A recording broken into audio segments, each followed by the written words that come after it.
Well, welcome to episode 2 of the ARIISE Partners for Founders podcast. With me today is Phillip Jolley from Isle of Cider, based in Isle of Man in the UK.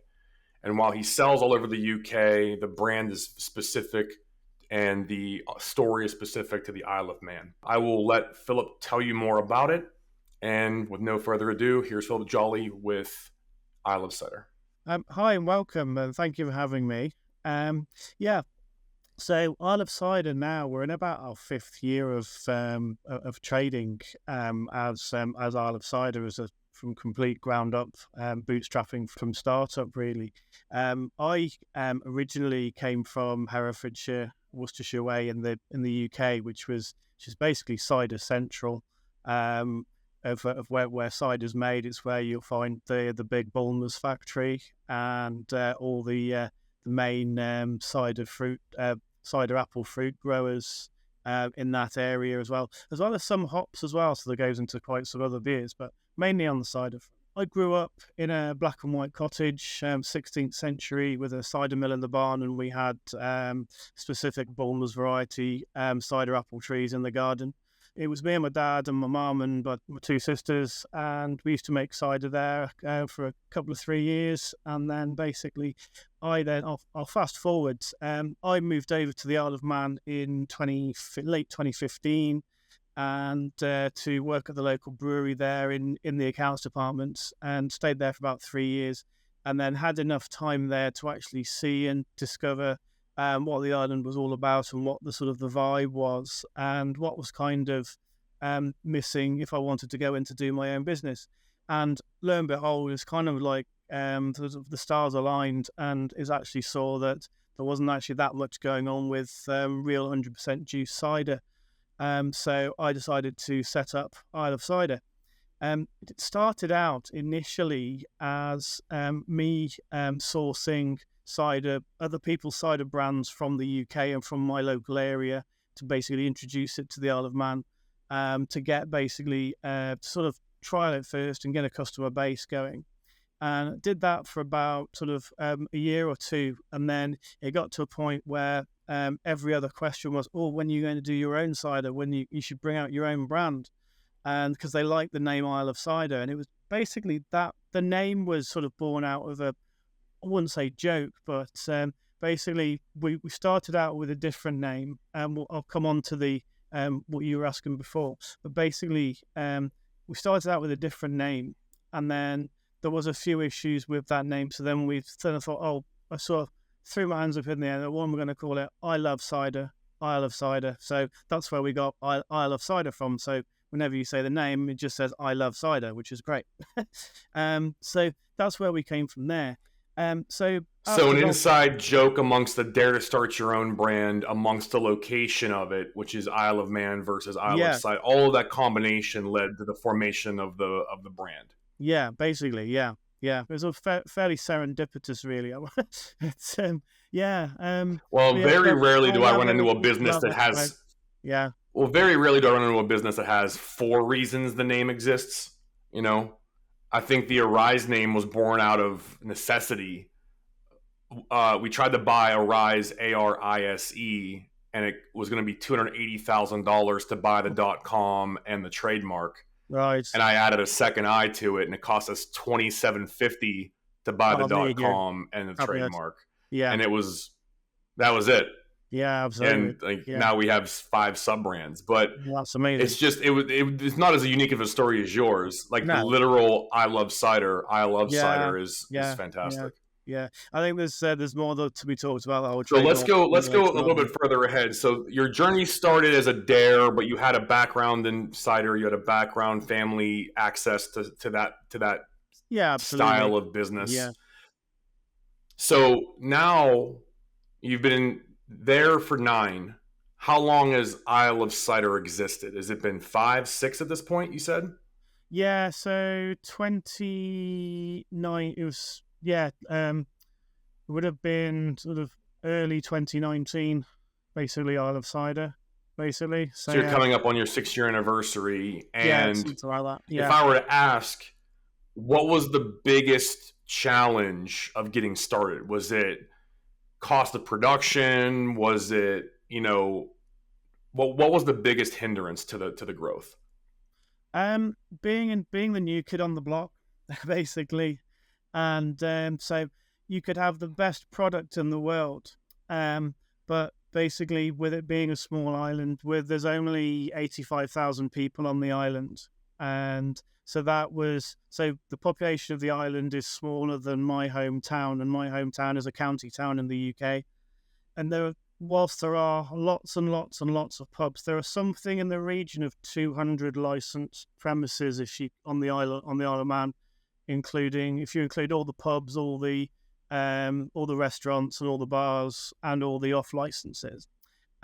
What we found was that we originally were going to go with kegs and bag and box, and even the poly kegs, which is a one-way keg, so you're saving a lot of cost on there as well. But what we found was we'd love your product, but there's no room on the bar, basically. But there's a certain amount of taps on the bar, and everyone's taken, and basically for me to get onto a tap, someone would have to leave, if you know what I mean? So what I ended up doing was becoming about 80% bottles and 20% bag in boxes. And what I then did was I looked at what I did. I did the Coca-Cola Pepsi type thing of where I offered the free fridge.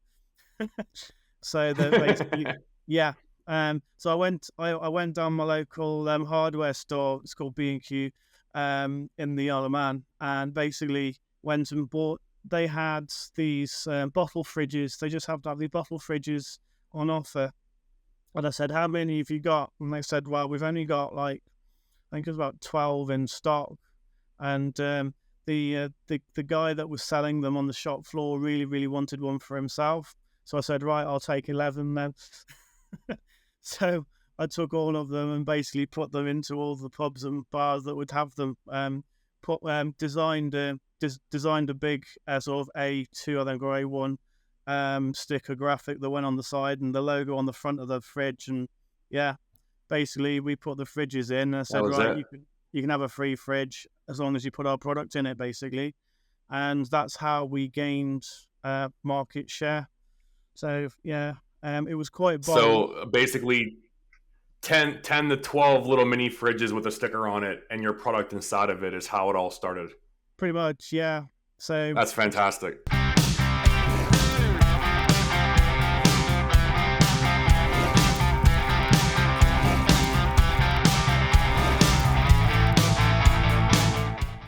Okay, so we have a segment called Who Helped You, Who Screwed You on the show.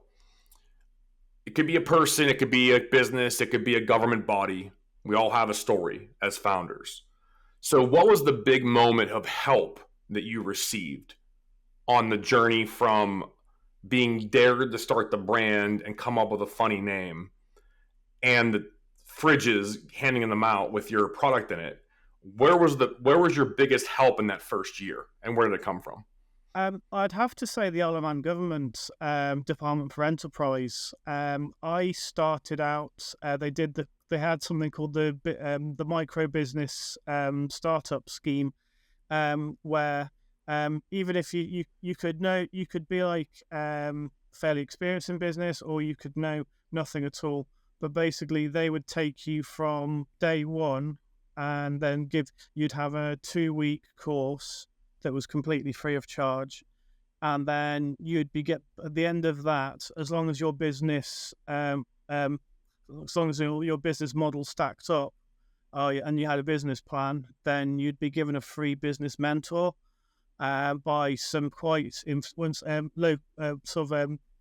influential people, basically, that would come and help you, give you advice of sort of to help you go on with it. Really, to be honest, that was the biggest thing. And then also what went along with that is if you completed the whole journey, they would give you funding to basically start up. Basically, how much funding did you receive? I got I think it was about £6,000 to start with, which is great. Which is really, really helpful, definitely. Now, on the flip of that coin, who screwed you on your way up? Like, where was the moment where someone or a body or a group hurt you enough to make you want to walk away from the whole thing? So it was, I think comes back to trademark. Um, so I was fairly naive in all of this, thinking that I've got a cool name, and I'm only doing this in the Isle of Man at the moment. I couldn't really see the bigger picture, if you know what I mean. I didn't I had the vision, but I didn't have the whole how big it could get.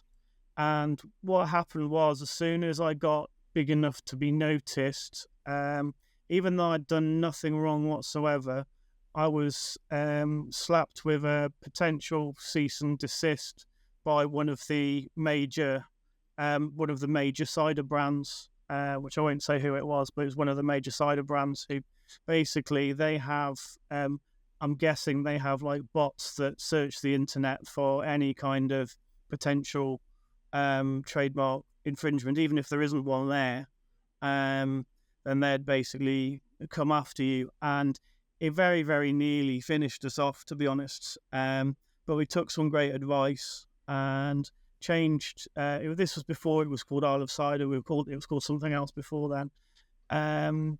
Basically, then it turned into Isle of Cider, and then that's where I got the trademark, and then everything else has sort of flowed from there. We've been fine ever since. I saw a local trademark lawyer who basically went and did all the relevant trademarks that we needed to do. You went out for help. That person came in and solved that problem. So by definition, external expert saved the day. Yeah, absolutely. Yes. Okay. Because we tell founders all the time that, listen, you know your brand, you know your product, and hopefully you know your market. But there's specific things that nobody has the time to learn. A lot of founders don't have any finance training. A lot of founders don't have any legal or intellectual property training.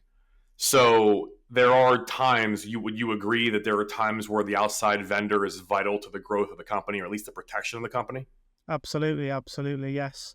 And almost in this day and age of the litigation age, even if you think you're just going to be doing some small markets, I would literally, before you even start, I would just get some legal advice on your trademarks, basically. No, I agree with you completely. I think that's vital, and I'd recommend that to anybody. I think for me, and the growth of all the different brands I've been involved with, starting with intellectual property protection is a smart move. Get the .com quietly, get the trademark quietly before you launch or design a logo or have a sticker on a fridge. Get all that in place. And if you run into you can't get a trademark or a patent or this or that, maybe you should rethink it, because that proprietary information, that's brand protection, company protection, revenue protection. It's an insurance policy. So I think that would be like my biggest takeaway from what you said, and what I've learned over the years is start with intellectual property protection and then go into product. Would you agree, or do you think it's a parallel? Yeah, absolutely. Even if you think you're just going to stay small and you don't want to, even if you don't want to go huge straight away, exactly. You just don't know what the future will hold. You may change your mind halfway down the road, So no, agree completely. What other advice, if you had to go back 6 years to your younger self, besides the trademark information, and besides finding that amazing partnership with the local government, if you can go back 6 years, what other mistakes and pitfalls would you tell younger Philip not to make? Basically, look at your bank account every single day, even if it's laborious and it looks the same as it did yesterday. Look at it every single day. And also cash flow forecasts, because you cannot function without them, basically. No, you're speaking Bible verses to me, at least, regardless of your political or not your religious affiliation. You're speaking Bible verses. Cash flow is king. Cash reserve is king. CapEx, hits us all, right? We New would, yeah, bottles, new yeah, fridges, new stickers, new pours, well, new distribution channels. It all costs money. yeah. I'd also So that's a have a big friend one. or relative who's a chartered accountant always helps as well. But That's right. That's right. Yeah, having the rich relative is helpful, big time. We've run into more than our share of founders who, I have this great idea and my aunt wrote a check. That's we're great. Did you protect your intellectual property? What's that? Have you created a cash flow statement or a model or projections? What are those? Well, I don't think Auntie is unlimited pockets, so you no, better figure that stuff out. that's it. Definitely, yeah, yeah. So I have a couple questions specific to cider and CPG, consumer packaged goods, and We retail that maybe you can answer for me because I'm always sure, curious, more yeah. I'll give it a specific go. to different Definitely, countries, how they handle this stuff. sure. So, one big question I have for alcohol: when you have a brand, any guy in his basement or garage can ferment and make his own beer. When you start selling it, not giving it to your friends and neighbors, but when you start selling it, where's the government involved in that process of verifying it's healthy, sign-offs, licenses? Walk us through the baseline for a young CPG founder or a dreamer who wants to be a founder. Where do you have to start getting those approvals, those licenses, those tests, those inspections? So I know the UK is very strict on that.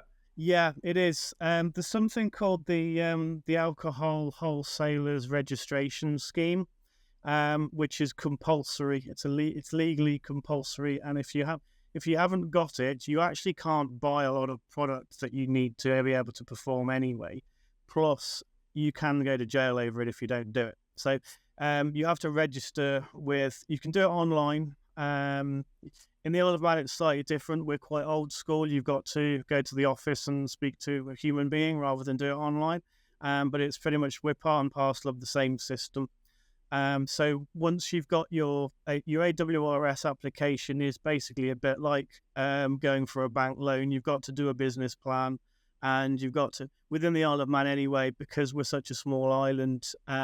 You have to sort of show your niche. You can't just say, "Oh, I want to sell general alcohol," because it's too small an island to have too many competitors almost. So they do like you to have your niche. So I originally went I went for cider because cider's my thing. So they saw that there was nobody else doing it, so I was granted pretty much straight away. Once you've got that AWRS, that means that you can buy and sell. AWRS is necessary as a second step, a parallel step. Where does that fall into the play? Then you would need to go and get an off license. So you'd need to do in the UK, it's all online. So you do your online training. It's basically health and safety training and how you deal with the public and the police and authorities, basically, and making sure that over here we have Challenge 21. So proof of age policy and all of that, basically. That's from sort of the compliance side and the legal side. That's about it. Other than registering with your local authority to be a food and drink producer. So once you've registered with your local authority, they then will come and visit your premises and make sure that they're happy with everything, basically. No, that's fantastic. So testing, making sure people aren't getting sick off of it. There's no micros in there. Like, is there a process in the UK for that as well, no matter how small the government is? So the government can do spot checks at any time. So basically, in the Isle of Man, they will sort of visit you once or twice, and as long as you're not doing anything too crazy or nothing out of the ordinary, then they'll usually sort of leave you alone. What I will say is that there's a few people around the UK. There's one in Liverpool that basically you can send your product off to, that will actually sort of bench test it for you. to make sure there's nothing nasty in it, to make sure it is fit for human consumption. That's an option, but I would say something I would sort of recommend you do, and to seek out somebody to do that. The other thing is there's a couple of sort of the large cider producers in the UK that will actually, if you are a small one-man band microbrewery, you can send your product off to. They will do an alcohol by volume test to make sure you've got the right percentage that you were looking for, so that the labeling is correct. Basically, they'll do that for you, basically. So yeah. No, that's fantastic. Now, here's something that I'm curious about on the same plain different situation. Mm-hmm. If there's an infraction, say someone gets sick, and maybe it's a bad batch, maybe they have an allergy, is there insurance for that? Is there a licensing thing for that? Is there a recall issue? Like, how would you handle that? Okay, If just say you had a bad batch and 12 bottles cause illness. Okay, so first of all, you'd have a knock on the door from public health, and they'd come and inspect you to make sure you've done everything correctly. I myself have personally I've put a full traceability system in place, so that every bottle that leaves my warehouse has a batch number on it, so that basically I can actually trace it back to the particular batch. And actually, I have data sheets on my computer, and it's in the cloud as well, that will actually tell me that the details of that batch, and we can actually trace it back to the actual, I wouldn't say the actual tree, but the field or the orchard that it came from. We can certainly do that. So that's the full traceability that we have. There's also insurance as well, so it'd be worth taking out public liability insurance and also product liability insurance as well. Those are the other two main ones I would expect you'd need to do. No, that makes total sense. Now, I'm going to ask you this.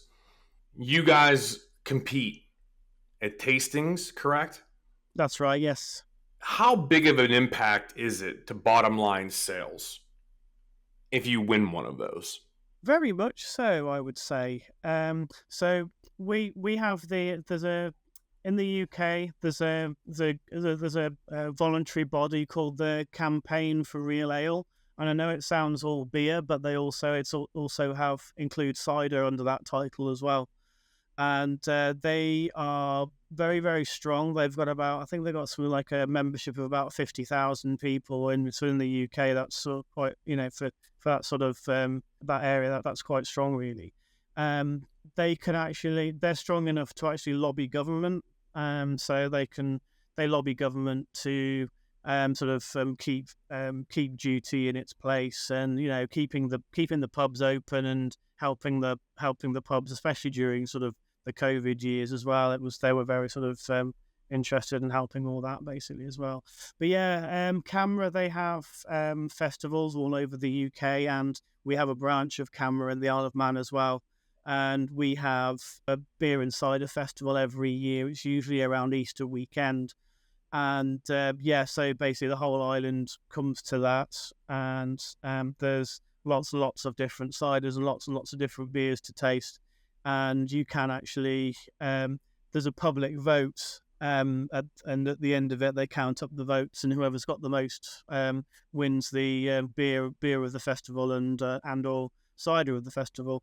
Our Oddfellas wasn't last year; it was the year before. Our Oddfellas cider won cider of the festival for the Isle of Man CAMRA Festival, so we were quite pleased. We're very, very pleased with that one.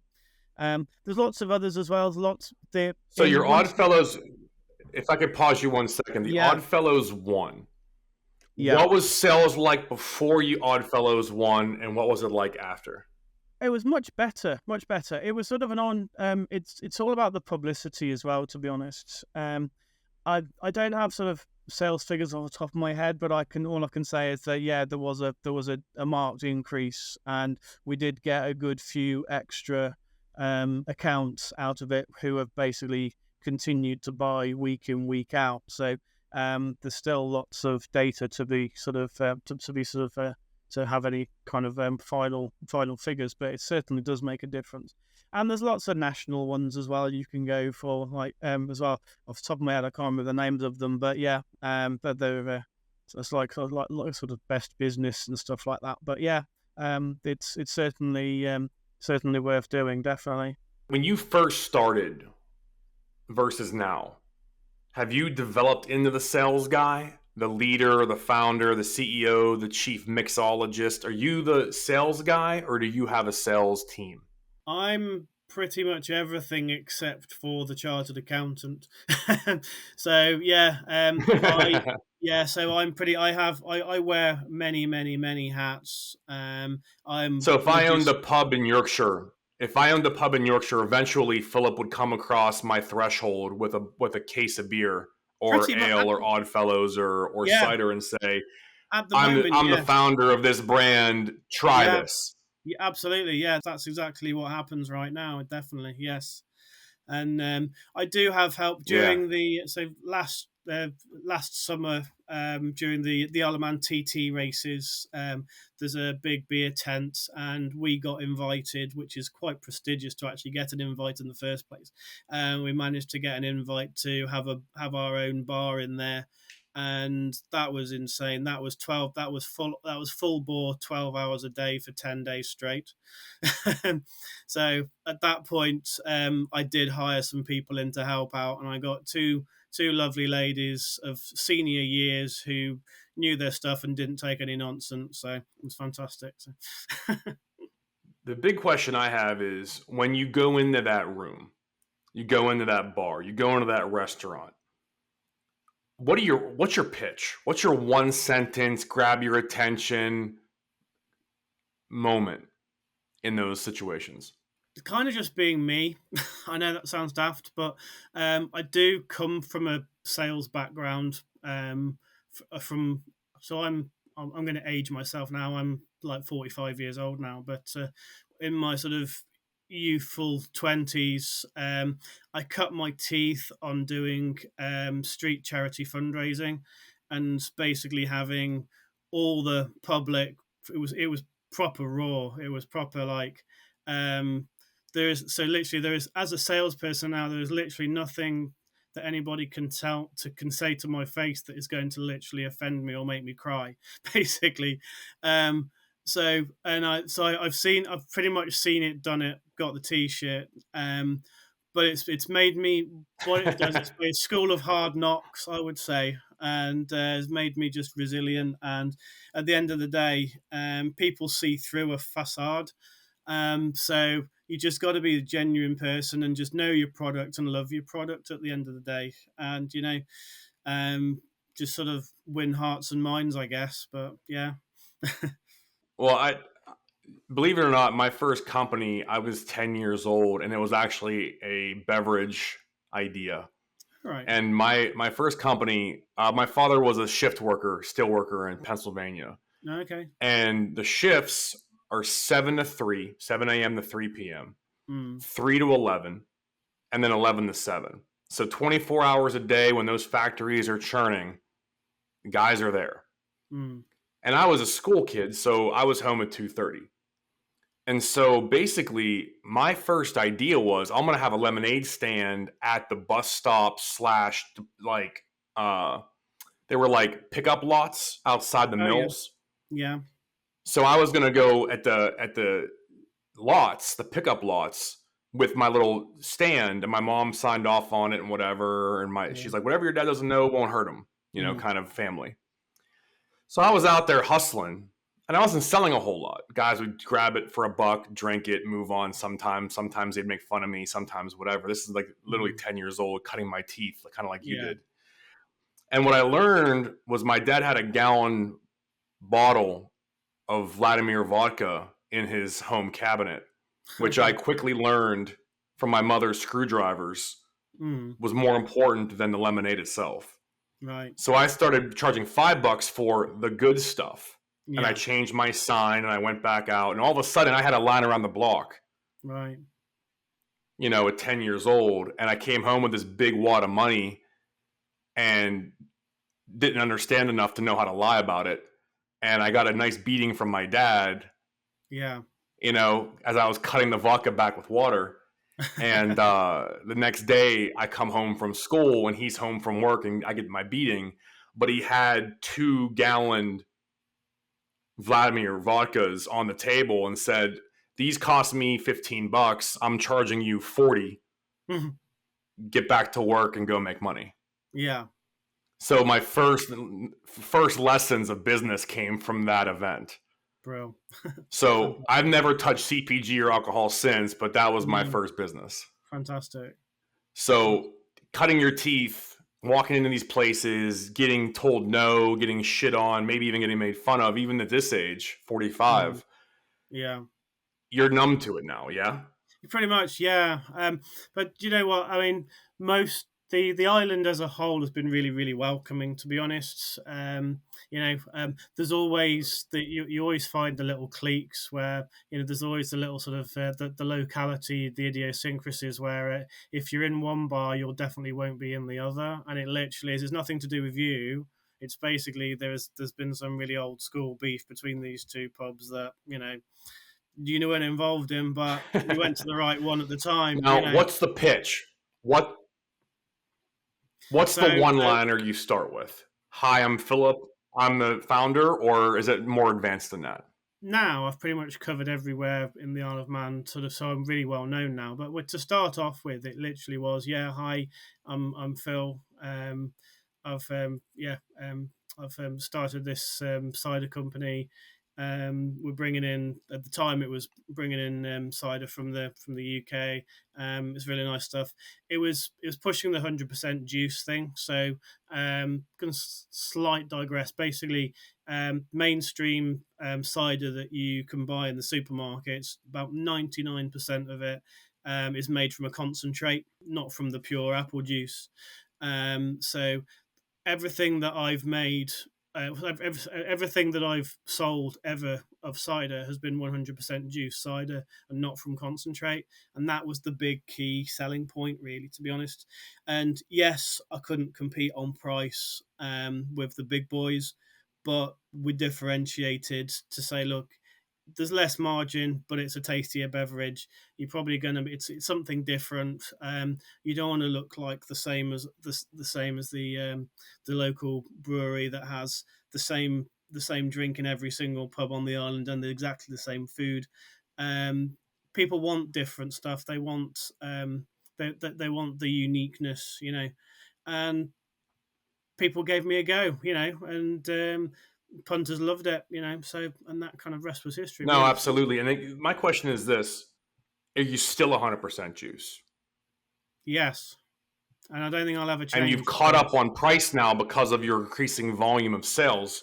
You're starting to lower that price. So is it getting easier? Yeah, and then also, I did start out with I would say, on the spectrum of price, I was on the upper spectrum, and some people have said to me, "You're kind of over the top, almost too much." And at the time, some people didn't buy, but the more prestigious places on the island did, and that kind of gave me a bit of uniqueness as well. But here's the curious thing: inflation. So over the last 5 years, with the increase of inflation, I haven't had to move my prices, but it's actually naturally become accessible to more of the public because of inflation. Now, And why didn't your prices go up with everybody else's? so my prices were were pegged slightly higher than everyone else's in the first place. So basically, everyone else has had to put their prices up with inflation, and that's been the headline. But basically, because mine is already high anyway, um, it's kind of over the last 5 years, it's sort of caught up to now. People thinking, oh, they like the product and they think it's a great deal. You know what I mean? But your supplies didn't go up, your juice didn't increase, anything like that. Why? How did you stay static on your product and your overhead and your cogs? You pay more duty for the higher strength cider, but you pay less duty for the lower strength cider. So there was always a sweet spot of around for the fruit ciders of around 4%. Now it's 3.4. So people have just dropped it slightly. But you actually can make a huge saving there just by dropping it by 0.4%, which to the average man in the street, they're not going to know a difference. Obviously, it's labeled correctly, so we're not pulling the wool over anybody's eyes, but it's the exact same. It's the exact same product, just slightly weaker, and that's saved a huge amount of duty, and also coming into November. We are just about to have permissions from HMRC and Isle of Man Customs and Excise to be able to make everything in-house, which seriously drops the cost of production by about a third. So again, don't have to really raise our prices because we're making cost savings within the business. And also it then becomes a 100% local produce as well. So that makes it even an easier selling point. Of what I've found out as well is that in this autumn, I've just set up doing apple cider vinegar, which is a non-alcoholic. It's basically cider that you've left to ferment all the way to its final form, which is apple cider vinegar. It actually sells for more than cider because of the health benefits, and it's cheaper to produce, and there's no duty. So the actual margins are it's absolute jewel in the crown. And what I found is talking to people about that, my regular customers and also new clients as well that may not have. It's a new sort of there's new areas that I can sell it in. As soon as you say it's made locally with locally grown apples, it's almost like they just say, yeah, where do I sign up? It's been insane. The apple cider vinegar, I'm basically bottling it and then literally going out the door, sold straight away. So Now, for the last part of our conversation, I'd like to address a specific problem you might be facing in the company. Obviously, ARIISE Partners is a business consultant. We're focused on scale, valuation, exiting companies. What's the current biggest issue you're facing, and will you give us an opportunity to take a look at it? Let's talk about it now. Yeah. So running out of real estate. Basically, as the company grows, our warehouse is needing to get bigger and bigger and bigger. I started out, I don't mind saying this, I started out in a self-storage unit that was about the size of a one-car garage, if not possibly half that. That then quickly grew to two of those, and then the rent I was paying there equaled the rent of my own unit. So I then moved to the unit where we are currently now. However, that I'm probably going to say within the next year or two, we're going to need to upscale again. The issue I have is the cost of rent, or do we actually go full bore and do we buy somewhere, which I've actually been looking into as well. So the minute, I don't mind saying, the rent is literally, I'm on a great deal. It's just £450 a month, pretty much all in, plus a bit of help towards the electric every quarter. To go to the next size unit is going to cost us 3 times that.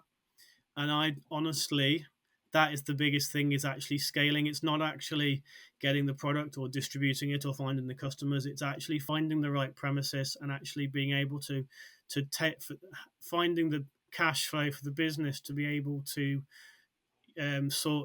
handle 3 times the rent.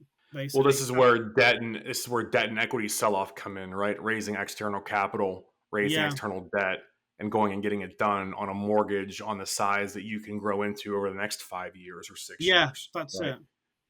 So, what we've always done when it comes to capital is not raise for the immediate need, raise for the need for 3 years. Sure. Because it takes months to ramp up a capital raise or a debt raise. Underwriting, review, poking holes in it, it takes time. And what we always tell founders is the narrative of the money is secondary to the narrative of the growth. Yeah. So when you are ready to go out for external debt or capital for the larger space for your needs of growth, my recommendation is focus on the narrative, not the full novel of Isle of Cider, but that Cliff Notes version of the growth trajectory, history, the hockey stick, right? Yeah. And that's the narrative you start with. All the numbers come off of that. All of the ask comes off of that. And then just don't ask for the money you need. Ask for the money you need 3 years from now. Sure. Because if they say no, you still get the money you need now. See, my gut feeling is my next move is actually to buy a warehouse rather than to rent one, just because the rents are Well, that's the same thing. Mortgage is a debt, no matter how you look at it. So it is, but you do end up with an asset at the end of it. exactly. And on top of that, if it's the right size of warehouse, you might not be filling it all right now, which is great. You're projecting for 3 years of growth on top of this. Yeah. Yeah. So yeah, I mean, interesting. There's a load of new builds going up in an area of the island that I actually quite like, and I think it'll work quite well. It's really close to the airport as well, and also the hub where all the parcels fly out of as well. So it's really really great for that. And there's at least 2 or 3 other businesses on that estate that I deal with on a regular basis as well. So particularly one is the cardboard packaging manufacturer, which is crucial, because if you ain't got no boxes to put cider in, you know, you're kind of stuck.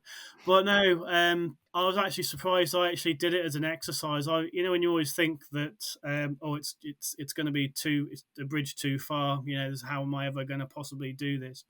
But in actual fact, they've come back and said, right, you can get this 1,000 square foot brand new build. It's going to be 165 plus the VAT, and you can have that for 7 years, over 7 years at 5.5%, and then you only need to find 10% down.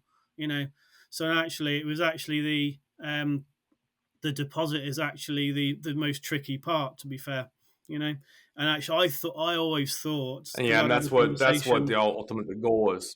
Yeah, I always thought, and I had conversations prior to COVID where the for commercial real estate in the UK, you couldn't get anything for less than a 40% deposit, and that would be impossible. To be honest, it wouldn't be, not impossible, but very very difficult. But the way they've stacked this, they've actually managed I can see they're being really clever in that they're only offering a 7-year maximum.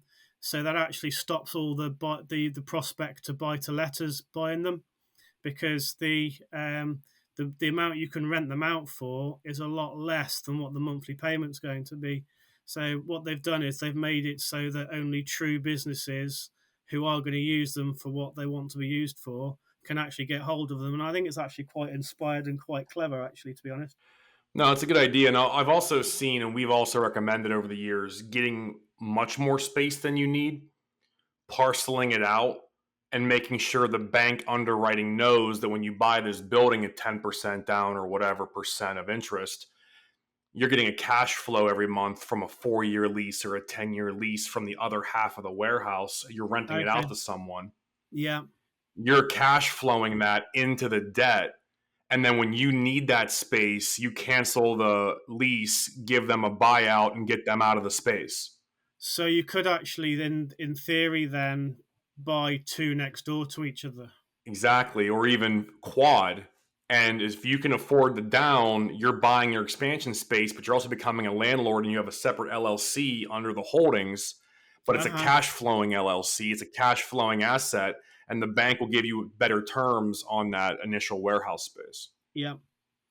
Now, the other question which I've asked the broker about, and she's coming back to me on, I'm sure you will have the answer straight away, because I know you are the oracle of all things finance. But basically, so there's the VAT element. They will the mortgage people, the commercial mortgages, will only finance the non-VAT element of it. So you're still stuck with affording the VAT element of it, even though you're going to recoup that at the end of the quarter. where does that money come from? And are there actual like bridging loans out there that you can get for like 3 months? Yeah, For there's 6 months? Is that mezzanine something? debt loans, there's private individuals, there's hard money guys, which I recommend Yeah, against. We had a really bad experience with hard money.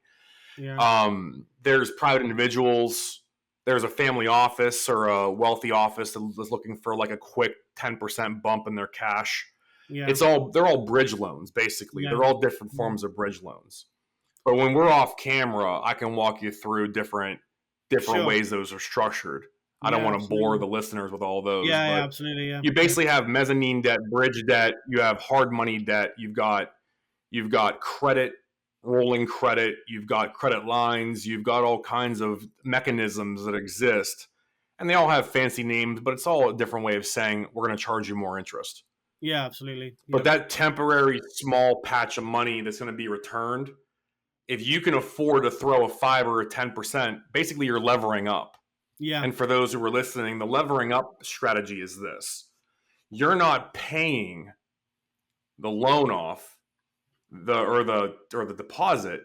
An external investor is. That external investor is grabbing a percent on top of that. I'm going to give you this 100 grand, but you're going to give me 110 back. You need to come up with that 10 difference, especially if you're being reimbursed for the 100 or it being returned.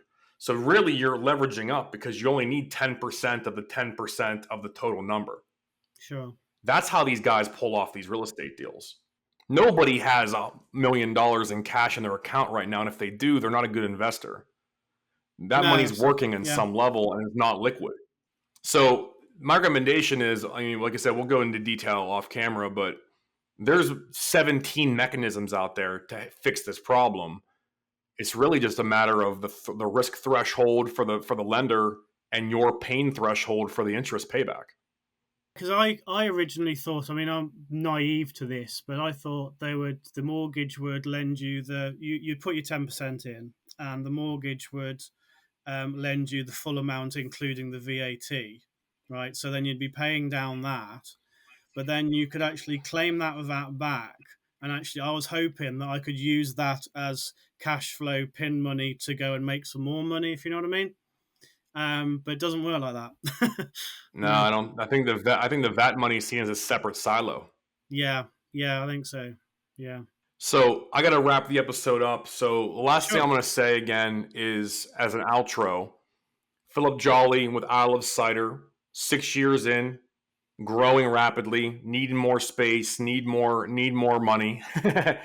So if the Nice. investors are watching, by all means, reach out to Phillip with the Isle of Cider. And really, the biggest problem he has right now is needing more space and the cash to pull it off because he wants to have a mortgage on his own property versus renting. That's a good problem to have, Phillip. Great. Thank you. Absolutely. So again, thanks for being here. We'll put your links up at the end of the episode and at the base of the video. So if people want to get in touch with you, want to help, want to get involved, or want to buy your product, we'll make sure they can reach you and get in touch with you. Fantastic. Thank you very much. Thank you for having me. Oh no, pleasure is all mine.